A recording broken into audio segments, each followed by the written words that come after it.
गायत्री मंदिर बेगूसराय में प्रज्ञा युवा प्रकोष्ठ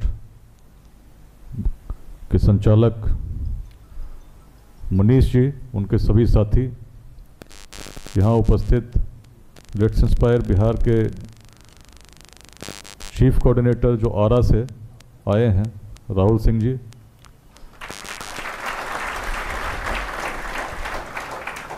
प्रभाकर राय जी, मृणाल भारद्वाज जी, शेखपुरा से आए कृष्णा जी, खगड़िया अध्याय से जुड़े हमारे कोऑर्डिनेटर जो पीछे बैठे हैं नयन जी, वो खड़े हो जाइए नयन जी, बैठे,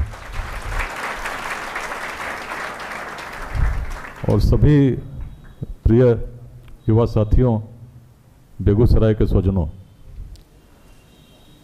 पहली बार निश्चित बेगूसराय के प्रज्ञा युवा प्रकोष्ठ में आना हुआ है, लेकिन गायत्री परिवार से, अखंड ज्योति से, प्रांतीय युवा प्रकोष्ठ पटना से बड़ा पुराना जुड़ाव रहा है।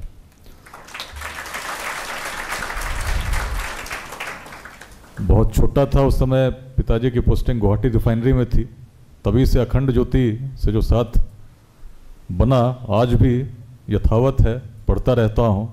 और उसी कड़ी में जब सेवा में आया, प्रभाकर जी ने बताया किस प्रकार, किस चिंतन के साथ, किस सोच के साथ, किस संकल्प के साथ इस सेवा में आया था। जब पटना का सिटी एसपी था तो पहली बार वर्ष 2006 में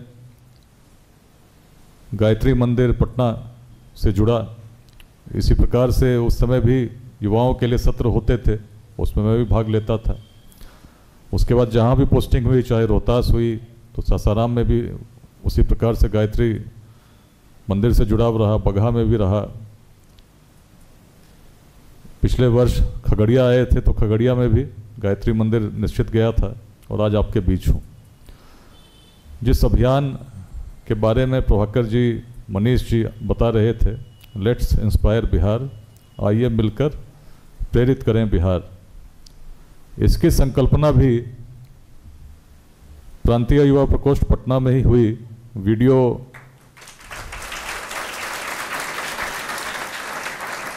मेरे YouTube चैनल पर उपलब्ध है, और कैसे हुई आप देख सकते हैं। पूरे बिहार से उस वर्ष 2021 के 12 जनवरी को जब हम लोग स्वामी विवेकानंद जी की जयंती मनाने के लिए एकत्रित हुए थे, तो संबोधन के लिए मुझे बुलाया गया था। इससे पहले सफलता के सूत्रों पर, अलग अलग विषयों पर संबोधित करता रहा, लेकिन इस बार कोरोना का पहला फेज बीत चुका था और हम लोग गायत्री शक्तिपीठ में थे। अनेक नियम भी थे जो व्यक्ति को व्यक्ति से दूर कर रहे थे, बैठने में भी समस्या थी, लेकिन लोग उपस्थित थे, पूरे बिहार के अलग अलग जिलों से थे। और तब संबोधन जब मैंने प्रारंभ किया तो मन में एक प्रकार का भाव कि बिहार को लेकर आप लोग क्या सोचते हैं। इसी को जब मैंने पूछना शुरू किया तो सबसे पहले मैंने पूछा, जब बिहार के अतीत के बारे में सोचते हो तो कैसे भाव मन में आते हैं। तो हर व्यक्ति जो उस सभागार में था, आप देख सकते हैं वीडियो में, बड़े उत्साह के साथ कोई बताए कि नालंदा विश्वविद्यालय, कोई चाणक्य का स्मरण करे, कोई चंद्रगुप्त का स्मरण करे, कोई बताए कि वेदांत की भूमि थी, महर्षि याज्ञवल्क्य की भूमि थी, यहाँ गार्गी रहीं, मैत्रेयी रहीं, यही भूमि थी जहाँ कभी सम्राट अशोक रहे।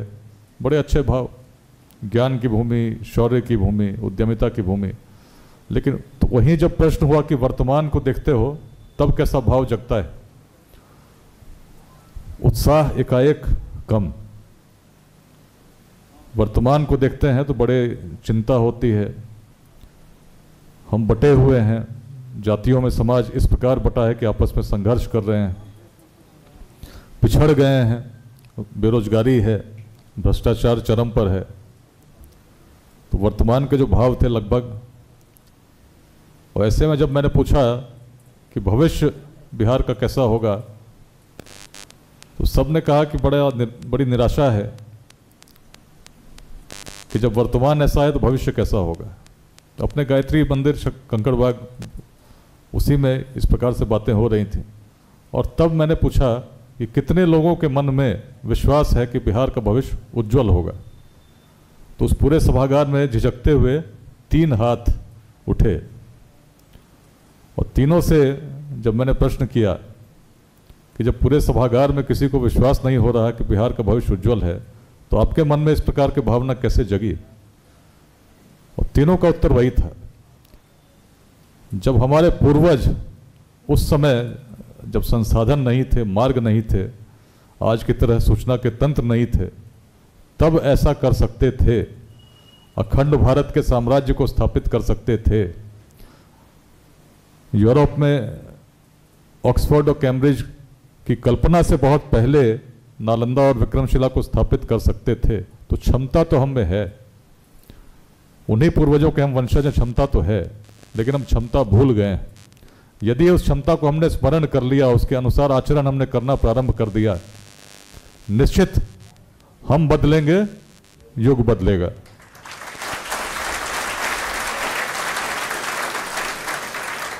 और लगभग यहीं से मुझे लगा कि क्यों ना एक ऐसे अभियान को प्रारंभ किया जाए जो व्यापक हो, केवल बिहार में ही नहीं हो, ऐसे लोग जो बिहार के बाहर रहते हैं, अनेक कारणों से रहते हैं, उनको भी जोड़ा जाए, जो विदेशों में रहते हैं उनको भी जोड़ा जाए, और बिहार के हर गांव में, हर पंचायत में जो रहता हो उसको भी जोड़ा जाए।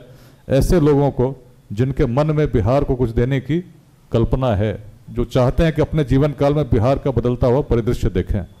निश्चित है कि वर्तमान को देखकर हम बड़े चिंतित हो जाते हैं, परंतु चिंतित होने से क्या होगा? चीजें बदलेंगी क्या?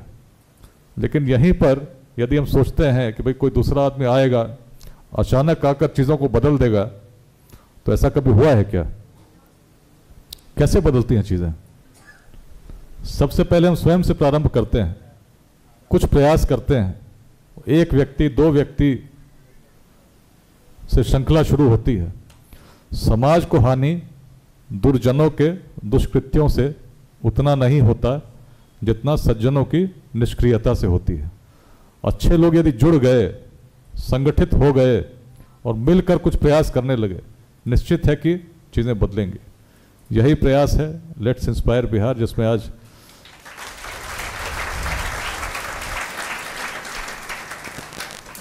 लगभग 62,000 लोग डायरेक्टली व्हाट्सएप के ग्रुप से जुड़े हैं। अनेक लोगों को हम लोग जोड़ने का प्रयास करें। स्वैच्छिक अभियान है, ऐसा अभियान है जिसमें हम लोग प्रयास कर रहे हैं कि लोग जुड़ें और बिहार को कुछ दें।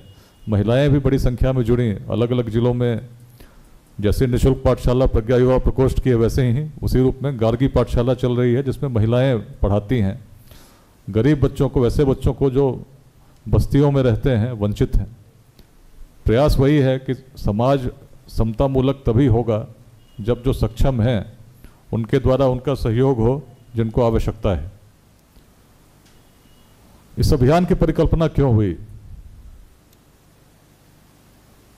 जिस समय न रोड थे, न टेक्नोलॉजी थी, न सूचना के तंत्र थे, क्या कारण था कि बिहार से ही अखंड भारत बना? कहीं और से भी बन सकता था। यदि इस भाव को हम समझ गए कि जब कुछ नहीं था तो हम क्यों उत्कर्ष पर थे, तो निश्चित है उत्कर्ष पुनः प्राप्त होगा। और उत्कर्ष का कारण क्या था? कहीं और से तो हो ही सकता था, विश्वविद्यालय कहीं और भी बन सकते थे। सबसे पहला विश्वविद्यालय तक्षशिला में था, जो आज पाकिस्तान अफगानिस्तान की सीमा पर है, उसके अवशेष हैं। लेकिन उससे बड़ा विश्वविद्यालय यदि कहीं बना जिसमें विश्व भर के लोग पढ़ने आते थे, तो अपने बिहार की भूमि में ही स्थापित हुए। कल भी G20 समिट में आप लोग देख रहे थे किस प्रकार इतने राष्ट्राध्यक्ष आए थे, और नालंदा सबको स्मरण करा रहा था सोए हुए सिंह का, जिसको कवि सम्राट अशोक के स्तंभ पर विद्यमान पाते हैं, जिसमें दृष्टि थी, जिसमें क्षमता थी पूरे विश्व को प्रकाशित करने की, आलोकित करने की, मार्गदर्शन देने की। कारण क्या था? यदि देखते हैं तो हम पाएंगे, अध्ययन करेंगे, तो सबसे प्राचीन काल में जब ज्ञान का उदय हुआ, पूरी मानव जाति का सबसे पुराना ग्रंथ ऋग्वेद है कि नहीं? वेदों से ही परंपरा प्रारंभ हुई, वेदों से चिंतन को हमने श्रुति के रूप में ग्रहण किया और आगे बढ़ते रहे। एक समय ऐसा आया जब लगा कि वेदों का भी अंत हो गया, ज्ञानों का जो भंडार था उसका उत्कर्ष प्राप्त हो गया। हमने कहा वेदांत, उपनिषद कैसे संभव हुआ? जब गुरु और शिष्य समीप बैठे और आपस में विमर्श करने लगे, तो श्रुति से आगे हम पहुंचे। श्रुति को तो हमने ग्रहण किया था जो ईश्वरीय संदेश था, लेकिन जब श्रुति को हमने ग्रहण किया और समझा, तब एक समय ऐसा आया जब वेदों को पढ़ते हैं तो हम क्या पाते हैं? वेदों में पाते हैं हम ईश्वर की उपासना करते हैं, आराधना करते हैं, उन्हें उनसे सामीप्य अनुभव करते हैं जब यज्ञ कुंड में बुलाते हैं। और एक प्रकार का रहस्य भी है, जब हम स्मरण करते हैं और सोचते हैं कि सृष्टि की उत्पत्ति कैसे हुई, नासदीय सूक्त पढ़ते हैं तो सोचते हैं क्या था, कब था, किसने ढका था उस पल को जब सृष्टि की रचना हुई थी, वो परम तत्व कैसा था। और सोचते हैं तो पाते हैं, उसी में उत्तर भी मिलता है कि वह परम तत्व के मन में एक इच्छा, एक कामना से ही इस पूरे सृष्टि की रचना हुई। लेकिन कहीं ना कहीं यदि हम देखें तो उस परम तत्व को अपने से हम दूर भी पाते हैं। हमें लगता है कि परम तत्व जो था जिसने सबकी रचना की, हम में है या नहीं, इस प्रकार का एक द्वंद्व है। हम कहते हैं दूर है लेकिन समीप दिखता है, लेकिन वास्तविक परिणति तब हुई जब बिहार में ऋषि ने कहा ओम पूर्णमदः पूर्णमिदं पूर्णात् पूर्णमुदच्यते पूर्णस्य पूर्णमादाय पूर्णमेवावशिष्यते। जो पूर्ण था पूर्ण ही रहता है, पूर्ण में विलीन हो जाता है। The complete remains complete and goes back to the complete. यही मंत्र इस पूरे अभियान का आधार है।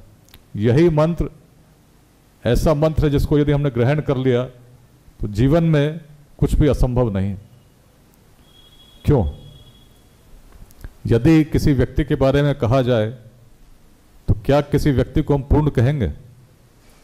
क्या कहेंगे किसी व्यक्ति में हर गुण है, कोई कमी नहीं है? कहेंगे या नहीं? कोई किसी व्यक्ति को जानते हैं जो पूर्ण हो? किसी को जानते हैं क्या? पक्का? कोई व्यक्ति है जो पूर्ण है? पक्का? सोच लीजिए। किसी व्यक्ति को जानते हो, यहां नहीं बैठा हो, कहीं हो सकता है मटिहानी में हो सकता है मंझौल में हो, जो पूर्ण है क्या? या पटना में हो? जो भी व्यक्ति है उसमें कमी है, कुछ ना कुछ तो कमी है ही, तभी तो हम कहते हैं कि व्यक्ति। लेकिन ऋषि की दृष्टि क्या थी? प्राचीन बिहार के ऋषि की दृष्टि थी जो पूर्ण था पूर्ण ही रहता है और पुनः पूर्ण में विलीन हो जाता है। तात्पर्य क्या था? यदि किसी सोने के टुकड़े को हम खंडित करते हैं छोटे छोटे भागों में, तो जो छोटा कण होगा उसमें क्या गुण होते हैं? सोने का। तो वैसे में कितने लोग सुने हैं कि हर आत्मा में परमात्मा का अंश है कहते हुए, या सुने हैं ना कि हर आत्मा में परमात्मा का अंश है? सुने हैं कि नहीं सुने हैं? और यदि सुने हैं और मानते हैं कि जो कहने वाला था झूठ नहीं बोलता है, हम में भी उस परम शक्ति का अंश है, तो परम शक्ति के गुणों को यदि स्मरण करेंगे, जो परम तत्व है उसकी क्षमता क्या है? अनंत। परम शक्ति की क्षमता को न किलोमीटर में न किलोग्राम में बता सकते हैं क्या? असीम, अनंत। और यदि असीम और अनंत का एक तत्व, अंश आपके अंदर स्थापित है, विद्यमान है, तो आपकी क्षमता क्या हुई? असीम को हम कितना भी विभाजित करेंगे तो छोटा जो अंश होगा क्या होगा? इन्फिनिटी को कितना भी डिवाइड करोगे क्या निकलेगा? तो वैसे में हर व्यक्ति जो यहां बैठा है, बरौनी कॉलेज में बैठा है, कहीं बैठा हो, उसकी क्षमता क्या हुई? असीम हुई ना। और जब असीम शक्ति का स्वामी कहे कोई लक्ष्य कठिन है, तो क्या कहेंगे? जिसकी क्षमता असीम हो उसके लिए कोई लक्ष्य कठिन है क्या? तभी तो स्वामी विवेकानंद ने कहा कि जिसके अंदर समस्त सृष्टि को संचालित करने की शक्ति समाहित हो, वैसा व्यक्ति यदि कहता है कोई लक्ष्य कठिन है, तो निश्चित उसने अपने आंखों पर पट्टियां बांध रखी। स्वयं को कमजोर समझना सबसे बड़ा महापाप है। और यदि हम किसी समस्या से पीड़ित हैं, ग्रसित हैं,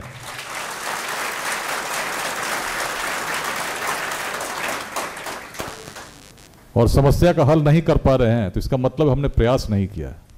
यदि प्रयास करते हैं तो हर व्यक्ति में वह क्षमता, जो ईश्वरीय क्षमता, वो तो विद्यमान है। आप खुद देख लीजिए, आप स्वयं देखेंगे, आप पढ़ते हैं, मन में कुछ संकल्प लेते हैं, आप सोच लीजिए कि सुबह 5 बजे उठना है, तो घड़ी के अलार्म की आवश्यकता नहीं पड़ेगी, अपने आप उठते हैं। संकल्प दृढ़ होना चाहिए। उसी प्रकार का संकल्प यदि आप अपने व्यक्तित्व के निर्माण में, व्यक्तित्व के विकास में, कुछ उद्योग के विकास में जो आप चाहते हैं करना, एक लक्ष्य तय करके करते हैं, असफलता कभी नहीं मिलेगी। सफल होंगे, लेकिन पूरी ऊर्जा लगनी चाहिए, निष्ठा के साथ लगनी चाहिए।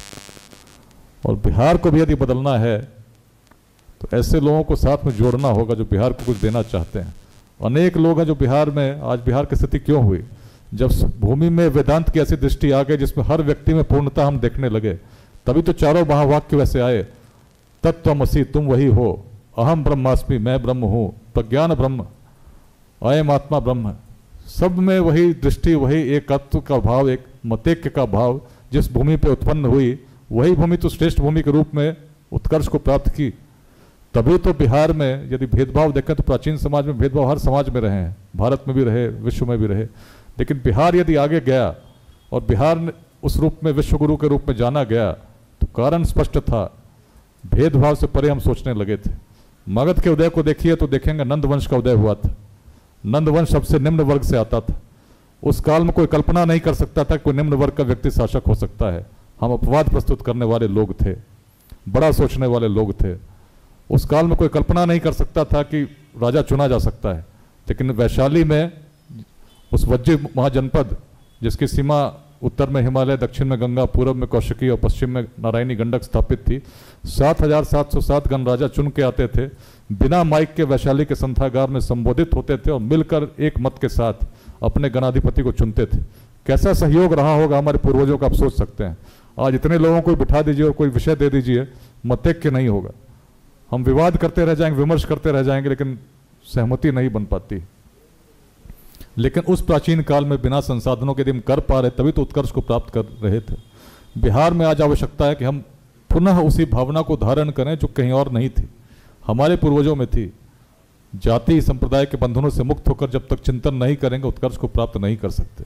यदि हम संघर्ष करते रहेंगे जातियों के नाम पर, तो एक जैसे साधारण रथ जिसको 4 पशु खींचते हों, यदि चारों पशु अलग अलग दिशा में ले जाना चाहेंगे तो रथ चलेगा क्या? ऐसा रथ चल सकता है क्या? और समाज में यदि हम संघर्ष करते रहेंगे आपस में जातियों के नाम पर, अलग अलग वादों के नाम पर, तो समाज की स्थिति क्या होगी? समाज आगे बढ़ेगा क्या? तो वही दुर्गति तो बिहार की आज हुई है। आज भी आप देखेंगे अनेक लोग हैं जो बिहार में उस प्रकार के संघर्ष को उत्पन्न करने में हर पल प्रयासरत रहते हैं, क्योंकि उनके अपने स्वार्थ उससे सिद्ध होते हैं। लेकिन यदि बिहार का उत्कर्ष चाहते हो तो समझना होगा कि बिहार का मित्र कौन है, शत्रु कौन है।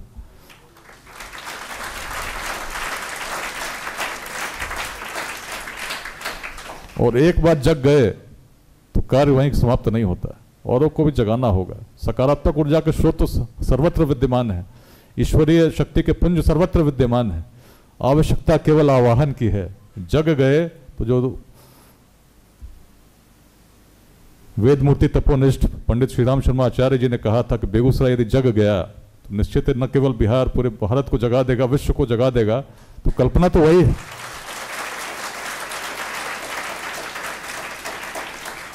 जगने का मतलब क्या है? अपने सत्य को पहचानना, हम क्या थे, हम कौन हैं, हम क्यों हैं। और यदि हम समझ गए कि हम क्यों थे, हमारी क्षमता क्या है, तो एक व्यक्ति में कितनी शक्ति हम समझ सकते हैं। लेकिन इतनी क्षमता होने के बाद हर व्यक्ति सफल क्यों नहीं होता? यदि क्षमता असीम है तो हर व्यक्ति को सफल होना चाहिए कि नहीं होना चाहिए? तो क्यों ऐसा होता है कि हर व्यक्ति सफल नहीं होता? याद कर लीजिएगा इस बात को जो कह रहा हूं। एक तो मैंने बात कही कि हर व्यक्ति में क्षमता असीम है, हर व्यक्ति में पूर्णता है। 3 प्रकार के लोग होते हैं। सबसे पहले प्रकार के लोग काम शुरू करते नहीं, भय से नीचे लोग।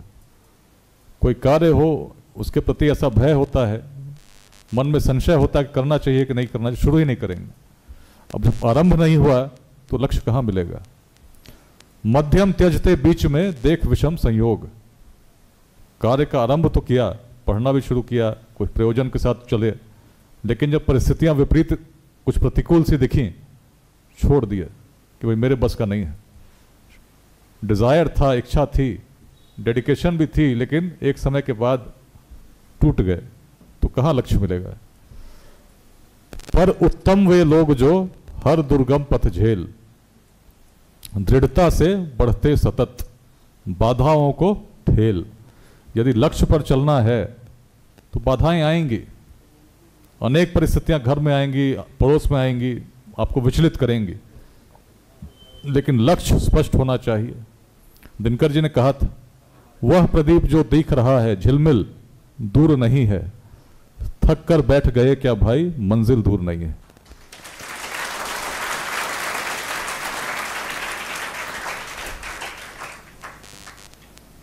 दिशा दीप्त हो उठी प्राप्त कर पुण्य प्रकाश तुम्हारा, अनल अक्षरों से लिखा जा चुका है इतिहास तुम्हारा। आकर इतने पास फिरे वह सच्चा शूर नहीं है, थक कर बैठ गए क्या भाई, मंजिल दूर नहीं है।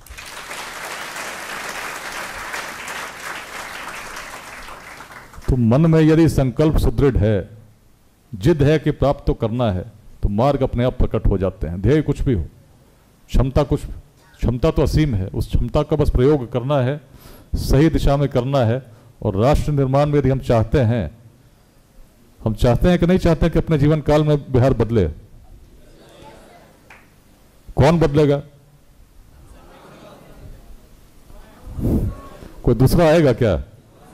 प्रारंभ कहां से होता है? कहां से होता है? तो आप बदलेंगे कि नहीं बदलेंगे? लेकिन सबसे पहले स्वयं स्थापित हो जाइए परिश्रम के साथ। कोई व्यक्ति यदि स्वयं स्थापित नहीं है, परिश्रम के साथ स्थापित नहीं होता है, तो समाज को भी दे नहीं पाएगा। परिश्रम कीजिए, क्षमता असीम है, लक्ष्य तय कीजिए और लक्ष्य ऐसा तय कीजिए जो सुनिश्चित हो। आज युवावस्था है, कोई शिल्पकार भी उसके मन में कोई आकृति बनाने का लक्ष्य हो, छेनी हथौड़ी लेकर प्रारंभ होता है, बनाता जाता है। प्रारंभ में यदि कोई गलती हो गई,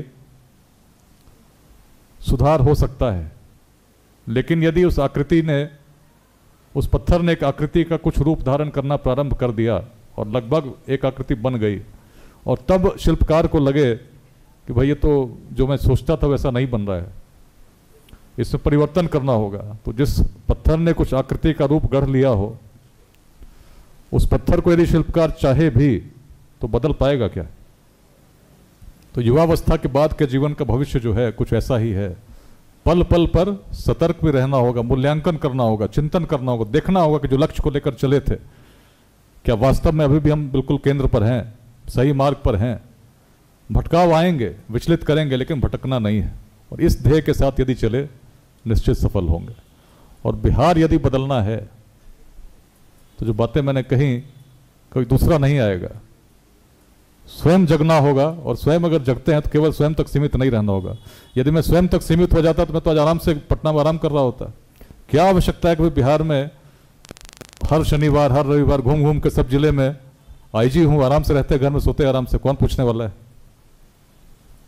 विरोध भले लोग करते हो कि भाई क्यों घूमते हैं, लेकिन कोई पूछने वाला तो नहीं भाई क्यों आप आराम करते हो।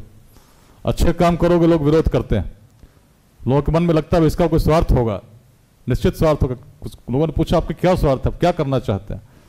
मैंने कहा यदि भूमि का उत्कर्ष चाहना स्वार्थ है तो मैं सबसे बड़ा स्वार्थी हूं।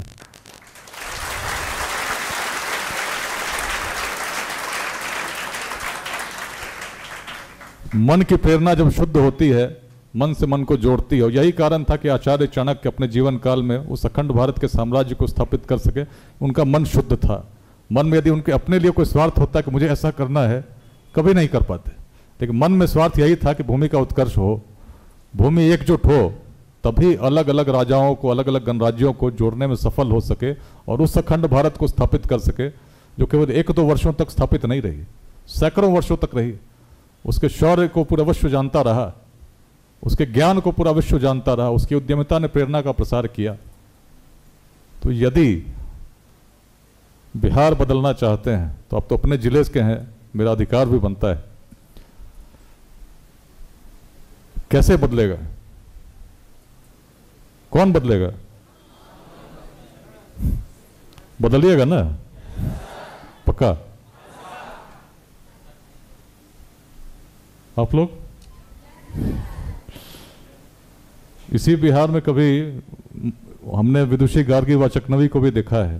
पूरे विश्व में महिलाओं की आवाज़ कहीं प्राचीन ग्रंथों में नहीं मिलती, लेकिन यदि अपने शास्त्रों को हम पढ़ते हैं तो पाते हैं एक महिला में सामर्थ्य था।